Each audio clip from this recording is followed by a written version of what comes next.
বর্তমান জামানায় কিছু কিছু মানুষ আছে যারা যে কোনো একটা কাজ সফল হওয়ার পরে তাদের মন থেকে উচ্চ আওয়াজে উচ্চ উৎসাহিত হয়ে অনেক মানুষ বলে কাজটা আমি করেছি, কাউকে লাগে নাই। আছে না এরকমের? এটাকে বলা হয় অতি উৎসাহিত। ইসলাম বলে আল্লাহ সুবহানাহু ওয়া তাআলার কাছে তুমি অতি নম্রতা দেখাও, অতি ভদ্রতা দেখাও, আল্লাহ সুবহানাহু ওয়া তাআলার দিকে ঝুঁকে পড়ো এবং আল্লাহর কাছে তুমি বরত্ব দেখিও না। আল্লাহকে বলো আল্লাহ আপনি বড়, আমি আপনার গোলাম। কথা বলেন ঠিক কিনা? কিন্তু অনেক মুসলমান আছে, বিধর্মীরা যারা আছে সেটা ভিন্ন কথা, তারা ইসলামের বাহিরে কাজ করবে আর বিগত দিনেও করে আসছে।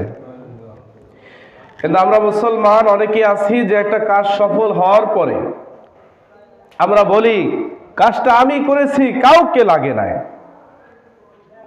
কিন্তু আপনারা মুসলমান, আমরা মুসলমান, আমাদের ধর্ম ইসলাম।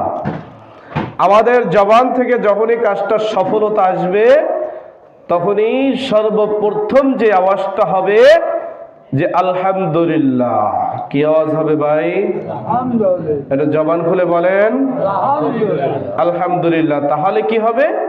আল্লাহ বলেন পবিত্র কোরআনুল কারিমে বলেন লাইন শাকারতুম লাযীদান্নাকুম ওয়া লাইন কাফারতুম ইন্না আযাবী লাশাদীদ।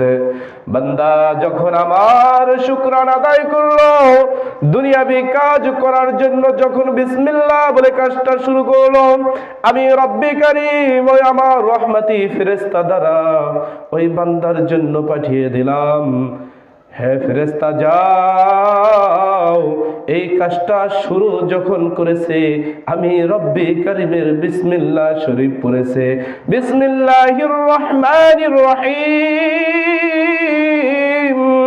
বিসমিল্লাহির রহমানির রহিম। হে পরম করুণাময় দয়াময় আল্লাহ, আপনার নামে আমি কাজটি শুরু করেছি। আল্লাহ আরশে আজিমে বসে ডাক দেয়া বলে ও ফেরেশতা, যেই বান্দা দুনিয়ার জামিনে বসে আমি এই আসমানের মালিককে ইশারা করেছেন, আমি এই আসমানের মালিককে ডেকেছে, আমি আসমানের মালিককে না দেখে বিশ্বাস করেছে, এই বান্দাকে তো আর ঠেলে ফেলে দেওয়া যাবে না।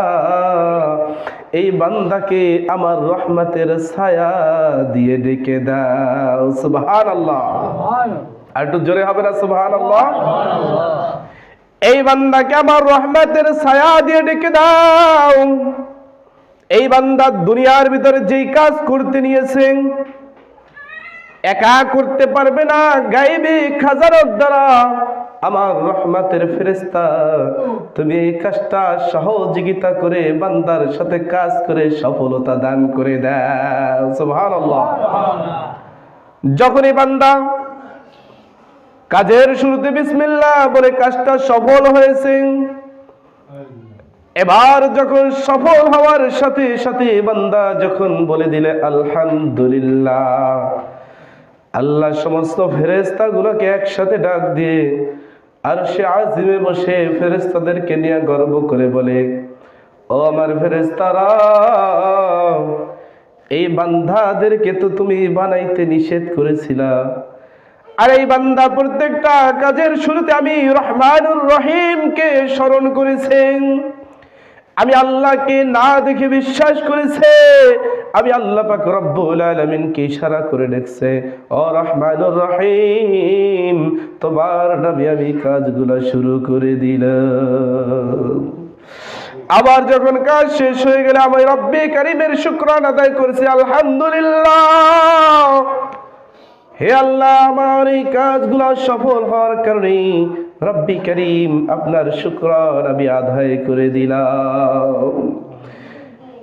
যখনই আপনার কাজ শেষ হয়েছে ও ভাইরা, ও বন্ধুরা, আবার অনেক মুসলমান দেখা যায় যে কোনো কাজ উদ্দেশ্য করে দুনিয়াবি কাজে যখন সফল হইতে পারে না তখন তোমার মনকে প্রশ্ন করে, ও মন, যেই কাজে আমি সফল হইতে পারি নাই, এটা আমার নিজের ভাগ্য দোষ, এটা আমি অন্য কোন সময় আল্লাহর কাছে অন্যায় করেছি, যার কারণে এই কাজটা সফল হইতে পারি নাই। আমাকে আল্লাহ পাক রব্বুল আলামিন এই কাজ দ্বারা একটা পরীক্ষা করেছে। কিন্তু আমরা সফল না হইতে পারলি এটা আমাদের নসিবের দোষ, শুকরান আদায় করি না, অথচ আল্লাহকে গালিগালাজ শুরু করি। যত বিপদ আছে আল্লাহ আমাকে দেয়, আর কেউকে দেখে না। আছে না এরকমের মুসলমান? এমনও মুসলমান আছে যারা আল্লাহর সাথে সরাসরি শিরক করা শুরু করে, যে যত বিপদ আছে আল্লাহকে আমাকে দেখে, আর কেউকে দেখে না। আছে না এরকমের? ওই সকল ভাইদেরকে বলবো, বন্ধুদেরকে বলবো, ওই সকল মা বোনদেরকে, যতদূর মাইকের আওয়াজ যায় অতদূর পর্যন্ত আমি জানিয়ে দিতে চাই, ও মা, ও বোন, ও ভাই, ও বাবাজিরা, সরাসরি আল্লাহর সাথে আপনি যত শিরক করবেন, আল্লাহর সাথে যদি শিরক করে আপনি তওবা না করে মারা যান, তাহলে আপনি সরাসরি বিনা হিসাবে জাহান্নামী হয়ে যাবেন। এজন্য আপনি আল্লাহ পাক রব্বুল আলামিনের নবী প্যারে হাবিব রাহমাতাল লিল আলামিন সাহাবায়ে কিরাম রাদিয়াল্লাহু তাআলা আলাইহি আজমাইনকে দরসে বসিয়ে তাদেরকে যখন এইভাবে দিনী আলোচনা করতেন, এক আলোচনার ভিতরে রাসূল আকরাম সাল্লাল্লাহু আলাইহি ওয়াসাল্লাম বলে, সাহাবায়ে কিরাম, তোমরা যত চলাফেরা করো, যত ইবাদত করো না কেন, সর্বক্ষণিক আল্লাহ রাব্বুল আলামিনের জিকির মুখে রাখবে, আর জিকির মুখে রাখবে, সর্বক্ষণিক তোমরা তওবা করতে থাকবে। আমি রাসূল হয়েও আমি প্রতিদিন 100 বার তওবা করে থাকি। সুবহানাল্লাহ। কে 100 বার তওবা করে? রাসূল আকরাম সাল্লাল্লাহু আলাইহি ওয়াসাল্লাম বলেছে, ও সাহাবায়ে কেরাম, তোমরা যে হালতে থাকো না কেন, তোমরা সর্বক্ষণিক আল্লাহর জিকির জবানে রাখবে এবং তোমরা সর্বক্ষণিক আল্লাহ সুবহানাহু ওয়া তাআলার সাথে গুনার জন্য তওবা করবে। আমি রাসূল আকরাম সাল্লাল্লাহু আলাইহি ওয়াসাল্লাম 100 ভাগের অধিক তওবা করে থাকি। এজন্য ভাইরা আমার, বন্ধুরা আমার, আমরা তো গুনাহগার, আমরা সর্বক্ষণিক গুনাহ করতে ভালোবাসি, কিন্তু আমরা তওবা করি কতবার? সর্বোচ্চ 5 ওয়াক্ত নামাজে আমরা 5 বার তওবা করি। তাছাড়া বাহিরে তো আমাদের তওবা করি এরকমের অনেক মানুষই কম আছে যে যারা বাহিরে বৈশাও তওবা করি, হাঁটতে চলতে তওবা করতে থাকি, হাঁটতে চলতে জিকির করতে থাকি, এরকমের মানুষ খুব কম পাওয়া যাবে, তাই না ভাই? এজন্য রাসূলুল্লাহ সাল্লাল্লাহু আলাইহি ওয়াসাল্লাম বলেছে, সর্বক্ষণিক মুখে জিকির রাখতে হবে, সর্বক্ষণিক মুখে জিকির রাখবে এবং নিজ নিজ গুনার জন্য আল্লাহ রাব্বুল আলামিনের কাছে তওবা করতে হবে। পূর্বের যে কথা বলেছিলাম, আমরা সর্বক্ষণিক আল্লাহ সুবহানাহু ওয়া তাআলার শুকরানা আদায় করব, সর্বক্ষণিক জিকির করতে থাকবো, সর্বক্ষণিক আল্লাহ পাক রব্বুল আলামিন গুণাবলী স্বীকার করতে থাকবো। তাহলে এগুলা যদি আমরা কন্টিনিউ করে যেতে পারি, তাহলে আমাদের কি হবে? আল্লাহ পাক রব্বুল আলামিন পবিত্র কোরআনুল কারীমের অপর আয়াতে বলে দেন, আমা উমিরু ইল্লা লিয়াবুদুল্লাহ,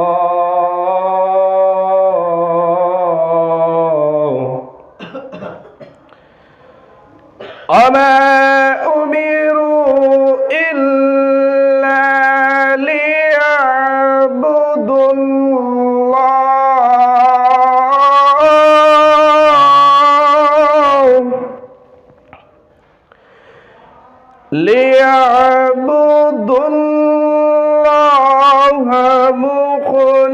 মুখলিসিনা লাহুদ্দীন।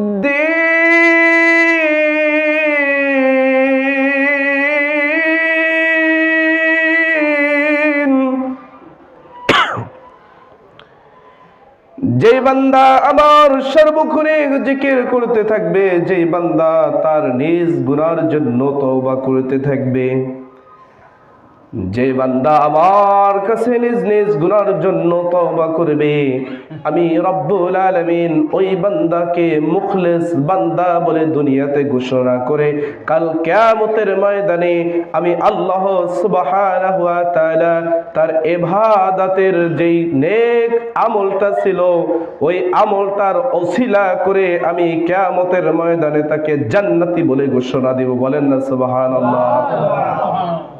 এজন্য আল্লাহ পাক রব্বুল আলামিনের কাছে যদি আপনি নিজ নিজ গুনার জন্য তওবা করেন, সর্বক্ষণিক জিকির মুখে রাখেন, আল্লাহ পাক রব্বুল আলামিন দুনিয়াতে আপনাকে মুখলেস বান্দা বলে ঘোষণা করবে। এখন মুখলেস বান্দা কারা?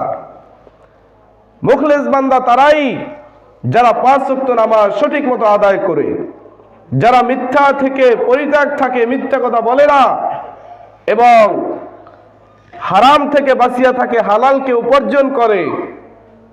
আমাদের সমাজে দেখা যায় অধিকাংশ মানুষ হারামের দিকে ঝুঁকে আছে, আছি না ভাই?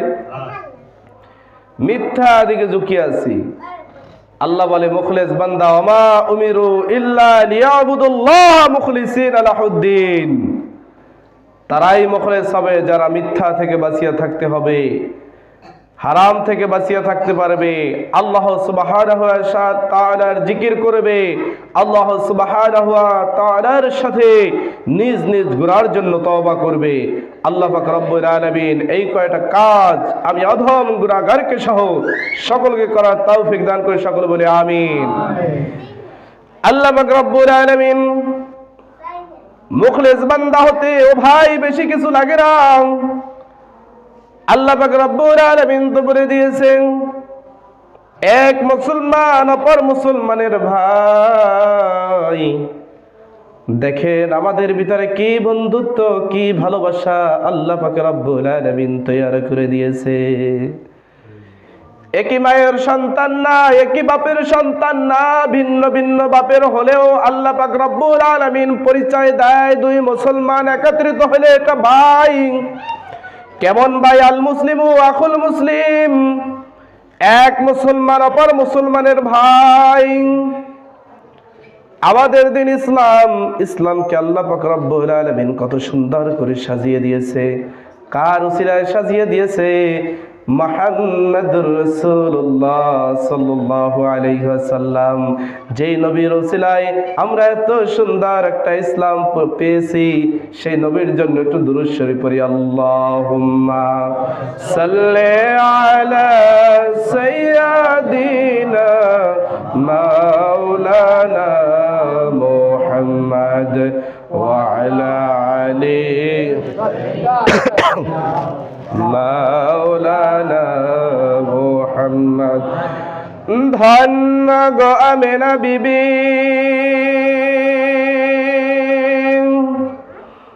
ধন্য তোমার জিন্দেগি,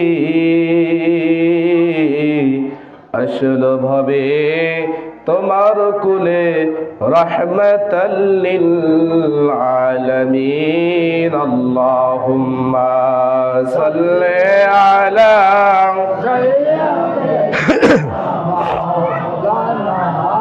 মুহাম্মদ ওয়া আলা আলি সাইয়্যিদিনা।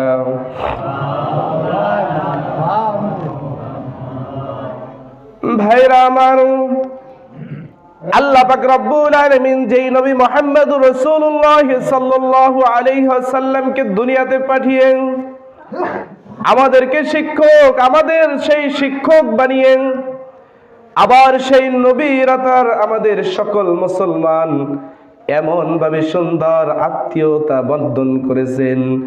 একই মায়ের সন্তান না হয়ে, একই বাবার সন্তান না হয়ে, একই বংশের সন্তান না হয়েও তারপরও এক মুসলমান অপর মুসলমানের ভাইয়ের মহাব্বত বাড়িয়ে দিয়েছে। কথা বলেন ঠিক কিনা? আল্লাহ পাক রব্বুল আলামিনের নবী প্যারে হাবিব রাহমাতাল লিল আলামিন বলেন আল মুসলিম আখুল মুসলিম, তোমার দেশ নয়, তোমার বাড়ি নয়, তোমার গাড়ি নয়, তোমার জায়গা নয়, তোমার জমি নয়, অন্য ভিন্ন দেশে হলে যদিও তার নাম থাকে মুসলমান। কি নাম থাকে ভাই? যদিও তার নাম থাকে মুসলমান, সে যদি মুসলমান হয়ে ইসলামপন্থী হয়, ইসলাম ধর্মে জন্মগ্রহণ করে, সাথে সাথে তুমি ওই ভাইকে কোলের ভিতরে টানিয়ে নিয়ে নাও। কারণ কি, আল্লাহ পাক রব্বুল আলামিন তার পরিচয় হলো একটা নাম হবে, সে যদি ইসলাম গ্রহণ করে থাকে সে তোমার আপন ভাইয়ের মতো। সুবহানাল্লাহ। এখন আমাদের দেখা যায় এক মায়ের পেটের সন্তান হলেও সেটা আমরা ছিন্ন করে দেই না? ভাই ভাই মিল নাই, আছে অনেক জায়গা আছে, অনেক জায়গায় নাই। কিন্তু আল্লাহ বলে না না না, তার ধর্ম যদি ইসলাম হয়, সে যদি মুসলমান হয়, তাকে তুমি বুকের ভিতরে আগলিয়ে নিয়ে নাও। কারণ কি, আল্লাহর নবী বলেছে সে তোমার ভাই।